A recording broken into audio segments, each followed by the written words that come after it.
Hey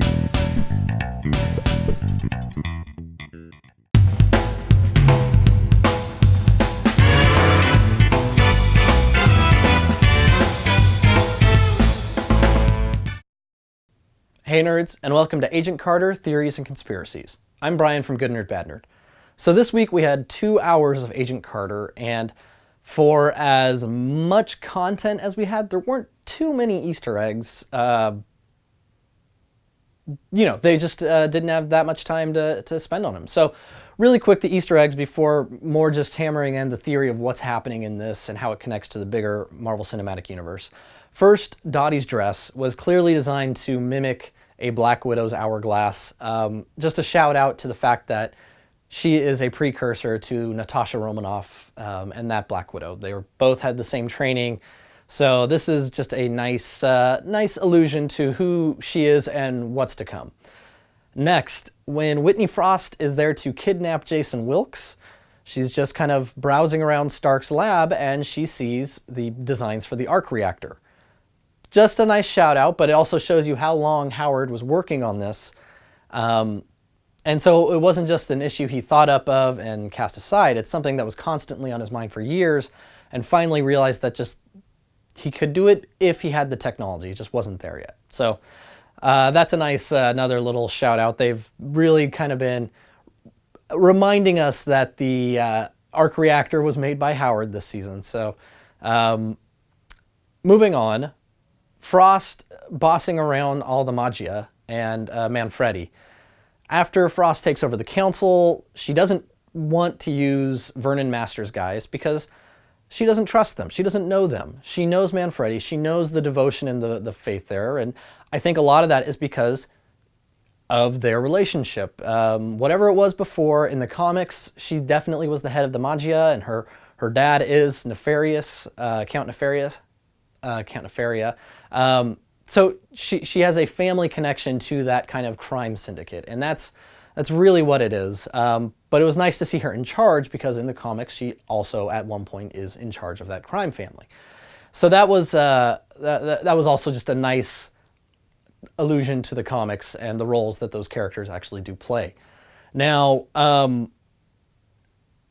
when Dottie kills the majority of the council, I really think this is a shout out in a way that Hydra stays hidden. Because if the end of this season happened and Dottie was not Dottie, but Whitney was taken care of and that problem was solved, Peggy would still be aware of the issue of the council. With the way it's been handled, the council is basically all but eliminated. They're all working for Whitney now.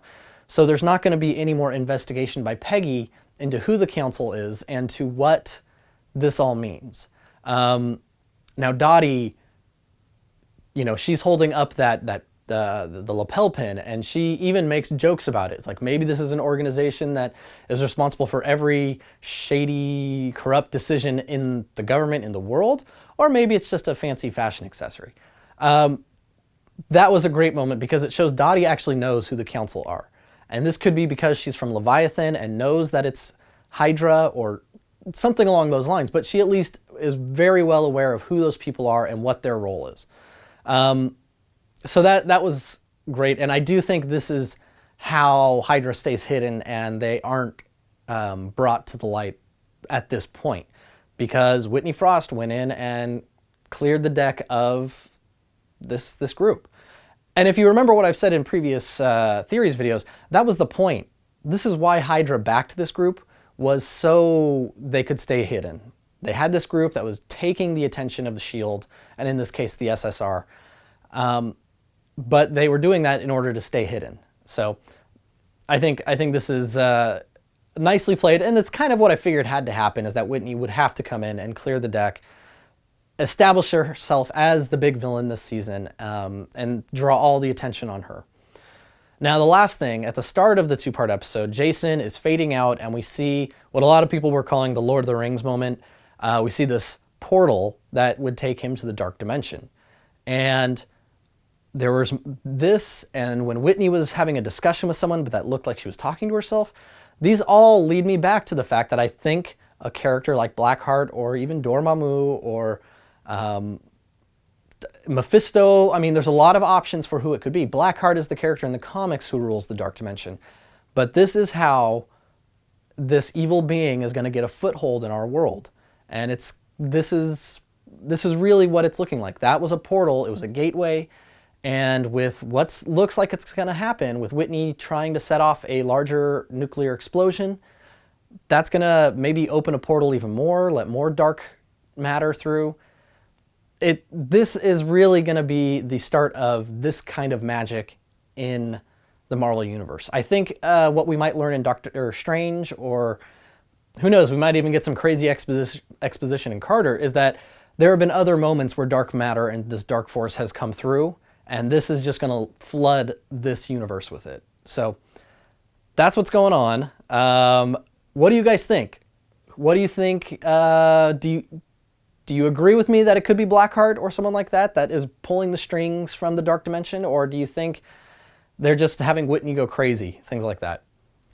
Let me know what you guys think in the comments. And don't forget to watch the Agent Carter After Show on the stream.tv. That's up now. You can check out the episode with Stephanie Tate and our special guest this week, Brian Carroll. We talk about as much as we can get through in the time. It was a 2-hour episode, so it was tough. But check that out.